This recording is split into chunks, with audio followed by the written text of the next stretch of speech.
Chapter 1. Sloan. Playlist. In the morning. Paramore.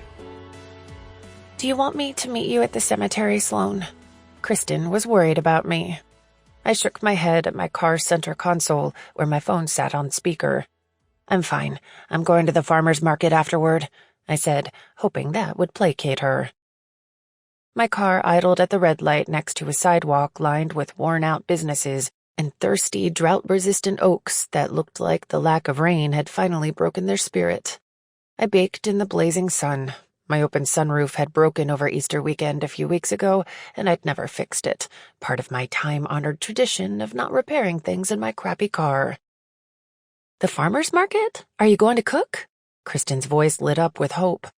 No, a salad maybe, I said as the light turned green. I didn't cook anymore. Everyone knew that. I didn't do a lot of things anymore. Oh, well, do you want me to come over later? She asked. I'll bring cookie dough and liquor. No, I'll be— Oh my God! A furry, copper-colored blur darted into the road and I slammed on the brakes. My phone became a projectile into the dash and my purse dumped over the passenger seat, spilling tampons and single-serve flavored creamers. Sloan, what happened? I clutched the wheel, my heart pounding. Kristen, I gotta go. I think I just killed a dog. I hit the end call button and unbuckled myself, threw the car in park, and put a trembling hand on the door to wait for a break in traffic to get out. Please let it have been quick and painless. Please. This would destroy me. This was just what it would take. The limp body of somebody's poor pet under the tires of my shitty car on this particular cursed day, and what little joy I had left would just pop out and float off. I hate my life. My throat tightened. I promised myself I wouldn't cry today. I promised. Barking. A floppy-eared dog head popped up over my bumper, sniffing the air. I barely had time to process that this animal was still alive before it leapt up onto the hood.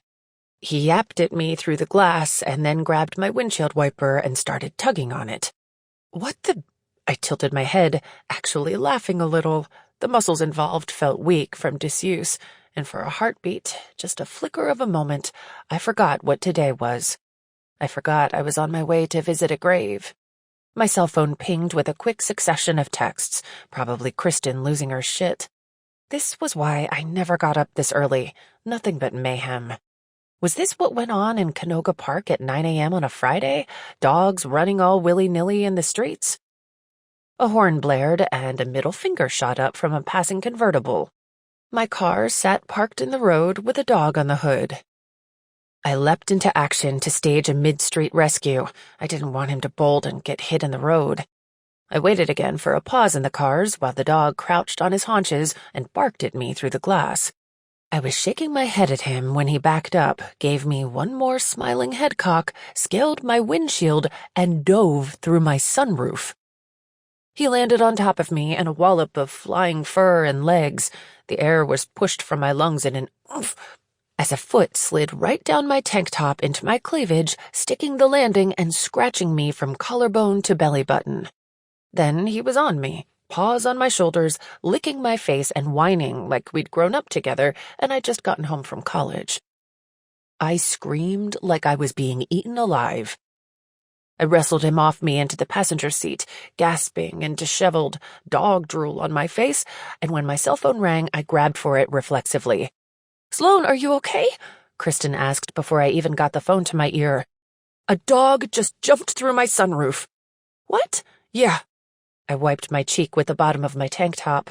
It's in my front seat. The dog smiled at me. He actually grinned as his tail whacked back and forth. Then he lowered his head and made a single cacking noise. I watched in horror as he hacked up a slimy ball of grass right into my drink holder over my untouched latte. And police lights fired up in my rear view. You have got to be kidding me, I breathed, looking back and forth between the barf, the dog, and the lights in my mirror. I started to giggle.